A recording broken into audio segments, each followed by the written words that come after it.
வகுப்பறையில் தவறு செய்ததாக சொல்லி ஆசிரியை அடித்த அடியில் மாணவனுக்கு கண் பார்வை கொடுமையாக பாதிக்கப்பட்டிருக்கிறது.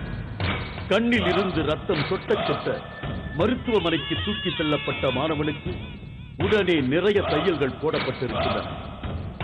சம்பந்தப்பட்ட பள்ளி நிர்வாகம் சரியாக பதிலை கூறாததால் பாதிக்கப்பட்ட பெற்றோர் நீதி கேட்டு போலீசாரிடம் புகார் கொடுத்திருக்கிறார். மாணவ மாணவியர் தாக்கப்படும் சம்பவங்களின் வரிசை அண்மையில் சேர்ந்து புயலை கிளப்பி இருக்கிறது தீபக் என்ற மாணவனின் விவகாரம். கல்பாக்கத்தை அடுத்த நல்லாத்தூர் கிராமத்தை சேர்ந்தவர் மோகன். 19 ஆண்டுகளுக்கு முன்பு மகாலட்சுமி என்பவரை காதலித்து திருமணம் செய்து கொண்ட மோகன் மனைவியின் ஊரான சென்னை திருவான்மையூர் அருகே உள்ள வெட்டுவாங்கேணிக்கே வந்து குடியேறிவிட்டார். தற்போது 40 வயதாகும் மோகனுக்கு தினேஷ், தீபக் என்று 2 மகன்களும் திவ்யா என்ற மகளும் உள்ளனர். ஆண் பிள்ளைகளில் இளைய மகன் தீபக் இதே பகுதியில் இருக்கும் செயின்ட் ஜோசப் மேல்நிலைப் பள்ளியில் 9ஆம் வகுப்பு மாணவர். கடந்த மாதம் 23ஆம் தேதி வழக்கம் போல வீட்டில் இருந்து உற்சாகமாக பள்ளிக்கு புறப்பட்டு சென்றான் தீபக். சில மணி நேரம் கழித்து பள்ளியில் இருந்து தீபக்கின் அண்ணன் தினேஷுக்கு செல்போனில் வந்தது ஒரு அழைப்பு. தீபக் உடல் நலம் பாதிக்கப்பட்டிருப்பதாக மட்டும் சொன்னார்கள் போலீஸ். 18 வயதான தினேஷும் இதே பள்ளிக்கூடத்தில் படித்தவர்தான். சில மாதங்களுக்கு முன்புதான் +2 மாணவனாக தேர்வு எழுதிய தினேஷுக்கு உடனே வர சொல்லி தகவல் வந்ததும் தினேஷ் அலறி அடித்துக் கொண்டு ஓடினார் தம்பி படிக்கும் செயின்ட் ஜோசப் மேல்நிலைப் பள்ளிக்கு. அங்கே வலது கண் வீங்கி போய் மோசமான நிலையில் இருந்தான் தீபக். அதிர்ந்து போன அண்ணன் தினேஷ் என்ன நடந்தது என்று விசாரித்த போதுதான் சம்பவங்களை விவரித்தான் தம்பி தீபக்.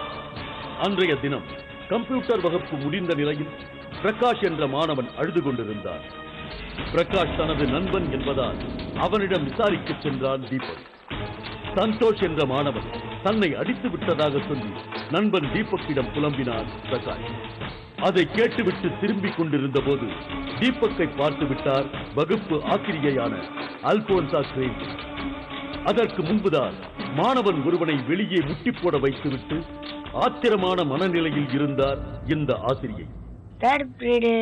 கம்ப்யூட்டர் அந்த பீரியட்ல நான் ஒரு பையன் அழுதுருந்தான், வேறு பிரகாஷ். சந்தோஷ்னு ஒரு பையன் பிரகாஷ் அடிச்சுட்டான். அதை நான் போய் பார்த்துட்டு மிஸ் போனாங்க அவனை பார்க்க. மிஸ் பார்க்குறாங்கன்னு சொல்லிட்டு நான் பார்த்துட்டு வந்து பெஞ்சில் உட்காந்துட்டேன். பெஞ்சில் உட்காந்துட்டோன்னா நீ ஏன்டா அங்கே ஏஞ்சி வந்த சொல்லி என்னை கூப்பிட்டு அடித்தாங்க. ஒரு பையனை ஃபஸ்ட்டு அந்த பையனை அடிச்சுட்டு தினேஷ்னு ஒரு பையனை அடிச்சுட்டு முட்டி போட வச்சிட்டாங்க. தன்னிடம் கேட்காமல் இருக்கையில் இருந்து தீபக் எழுந்து சென்று பிரகாஷை விசாரித்தது இன்னும் ஆத்திரத்தை கூட்டிவிட்டது அவருக்கு. மாணவன் தீபக்கை அருகே வர சொன்ன ஆசிரியை தாம் வைத்திருந்த 2 அடி ரீப்பரால் தீபக்கின் கால் முட்டி மீது அடித்தார் ஆவேசத்துடன். 2வது முறையாக தலையில் அடிக்கப் போகிறார் என்று பயந்து கைகளை முகத்தின் மீது வைத்து மூடிக்கொண்டான் மாணவன் தீபக். ஆசிரியை அடிக்கும் போது தற்செயலாக தீபக் கைகளை எடுத்துவிட 2 அடி ரீப்பர் அவனின் வலது கண்ணை தாக்கிவிட்டது பலமாக. ஏன்டா பிளேஸ் விட்டு ஏஞ்சுன்னு சொல்லி இப்போ காலில் ஒரு அடி அடிச்சாங்க. ஸ்கேல் வஞ்சிச்சு, அந்த கட்டர் ஸ்கேலு. அது என்ன கை நீட்டு சொன்னா, நான் இப்படி அடிச்சிருந்தேன், இப்படி கை எடுத்துட்டு வந்து கண்ணில் பட்டிச்சு ஸ்கேலு. ரீப்பரில் இருந்த பிசிறுகள் கண்ணில் குத்திவிட்டதால் வலது கண்ணில் இருந்து ரத்தம் கொட்டியது தீபக்கில். இதனால் நிலை குலைந்து போய் மயக்கமாகி அங்கேயே விழுந்தான் தீபக். ரத்தம் வந்துச்சு. ரத்தம் வந்து எனக்கே தெரியல, பையன் சொல்லிதான் எனக்கு தெரியும். அடிபட்டோன்னே என்னால் நிற்க முடியல, கீழே விழுந்துட்டேன். அடுத்துதான் 2 பேர் வந்து என்னை தூக்கி மூஞ்சிலாம் கழுவி விட்டானுங்க. மிஸ் அடிக்கலாம், அதுக்குன்னு இப்படி அடிக்க கூடாது. பசங்க எல்லாம் நம்ம ஒரு வீட்டுல ஒரு பசங்க இருந்தாவே நம்மளால கஷ்டம் தான். ஆனா மிஸ்ஸுங்க வந்து இத்தனை பிள்ளைங்களை பாக்குறது கஷ்டம் தான். ஆனா இப்படி அடிக்க கூடாது. அந்த பிள்ளைக்கு கண்ணு தெரியாம போயிடுச்சுன்னா யாருக்கு பாதிப்பு? ஆசிரியை அல்போன்சா கிரேசியும் மற்ற மாணவர்களும் அவன் முகத்தை நிமிர்த்தி பார்த்தபோதுதான் தெரிய வந்தது நடந்திருக்கும் பயங்கரம் பற்றி. பயந்து போன பள்ளி நிர்வாகம் உடனே தீபக்கை அருகில் உள்ள தனியார் மருத்துவமனைக்கு கொண்டு சென்றது சிகிச்சைக்காக. அந்த மருத்துவமனையில் முதலுதவி மட்டும் செய்த டாக்டர் பயப்படும்படி ஒன்றுமில்லை என்று சொல்லிவிட்டார் சர்வ சாதாரணமாக. இதன் பிறகுதான் அண்ணன் தினேஷ் வரவழைக்கப்பட்டார் பள்ளிக்கு. ஹாஸ்பிட்டலுக்கு இட்டுன்னு போனாங்க. ஹாஸ்பிட்டல்ல இட்டுன்னு போய் மருந்து மட்டும் போட்டு அதுல பஞ்சு மாரி வச்சு டேப் ஒட்டி விட்டாங்க. ஒட்டி விட்டு ஸ்கூல்லயே வச்சிருந்தாங்க. அண்ணனுக்கு நான் போன் நம்பர் கொடுத்தேன். அண்ணன் வந்து இட்டுன்னு வந்துட்டான். ஆசிரியை அடித்து தம்பிக்கு கண்ணில் காயம் பட்டு வீங்கி வருவதை பற்றி தனது தாயார் மகாலட்சுமிக்கு தகவல் தெரிவித்தார் தினேஷ். கூலி வேலைக்கு போயிருந்த மகாலட்சுமி பதறியபடி ஓடி வந்து மகன் தீபக்கை கூட்டிச் சென்றார் பிரபல தனியார் கண் மருத்துவமனைக்கு. 12:30 மணிக்கு என் பெரிய பையன் ஃபோன் பண்ணா, தம்பிக்கு டீச்சர் அடிச்சிட்டாங்கம்மா, கண்ணில் அடிபட்டுருக்கு வாமான்ட்டு. நான் உடனே வேலை மேலேருந்து வந்த உடனே பார்த்தா குழந்தை கண்ணில் தண்ணியாக வடிஞ்சிருந்து ஹாஸ்பிட்டலுக்கு போயிட்டு மருந்து போட்டு வச்சிருக்காங்க, பேண்டேஜ்லாம். பார்த்த உடனே ரொம்ப வீக்கம், ரொம்ப கண்ணு ஃபுல்லாக மூடிட்டு இருந்து. அங்கே பரிசோதித்த டாக்டர்கள் தீபக்கின் கண்ணில் கருவிழி கடுமையாக காயமடைந்திருக்கிறது என்று சொன்னார்கள் கலவரமாக. சம்பவம் தொடர்பாக போலீசாரிடம் புகார் கொடுக்க வேண்டிய அவசியம் என்றும் மகாலட்சுமிக்கு அறிவுரை சொன்னார்கள் டாக்டர்கள். பிறகு சிகிச்சை அளிக்கப்பட்ட தீபக் 5 தையல்கள் போடப்பட்டு வலது கண் மூடப்பட்ட நிலையில் அழைத்துச் செல்லப்பட்டார் வீட்டிற்கு. கண்ணை போய் பார்க்கலாம் ஹாஸ்பிட்டல்னு சொல்லிட்டு நான் கண்டாக்டர் ஹாஸ்பிட்டலுக்கு போயிட்டு அந்த டாக்டருங்க பார்த்துட்டு இவ்வளோ தூரமாக அடிச்சிருக்காங்களா, கண்ணு ஃபுல்லாக ரத்தம் கசிஞ்சு போயிருக்குது, ஸ்கேன் பண்ணி ஆகணும், தையல் போட்டு ஆகணும் அந்த இடத்துக்கு. கண்ணு வந்து ரொம்ப வீங்கி போய் அன்னைக்கு கண்ணு திறக்கவே முடியல. பார்க்கவே ரொம்ப கண்ணெல்லாம் கலங்கி நம்ம கண்ணிலேயே தண்ணி வர மாதிரி இருந்தது.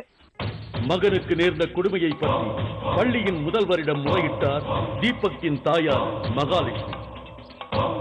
ஆனால் பொறுப்பாக பதில் சொல்ல வேண்டிய நிர்வாகமோ நடந்திருப்பது மிக மிக சாதாரண சம்பவம் என்று சொன்னது இரக்கமே இல்லாமல்.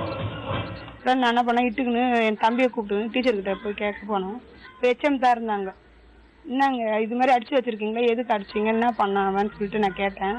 கேட்டதுக்கு அவன் எதுவும் சொல்லாத. அவங்க என்ன பண்ணாங்க, தெரியாத பட்டுச்சுமா, நாங்கள் ஹாஸ்பிட்டலுக்குலாம் போயிட்டு வந்தோம், கண்ணில் எந்த ப்ராப்ளம் இல்லைன்னு சொல்கிறாங்க, நீங்கள் வேணால் கண்டாக்டர்கிட்ட போய் பாருங்கன்னாங்க. இது மாதிரி பதில் சொல்கிறீங்களே, கண்டாக்டர்கிட்ட போய் பாருங்க, குழந்தை எதுக்கு இது மாதிரி காலில் தொடையில் எங்கன்னா அடிக்க வேண்டியதானே, கண்ணில் அடிச்சு வச்சிருக்கீங்களேன்னு சொல்லி கேட்டேன்.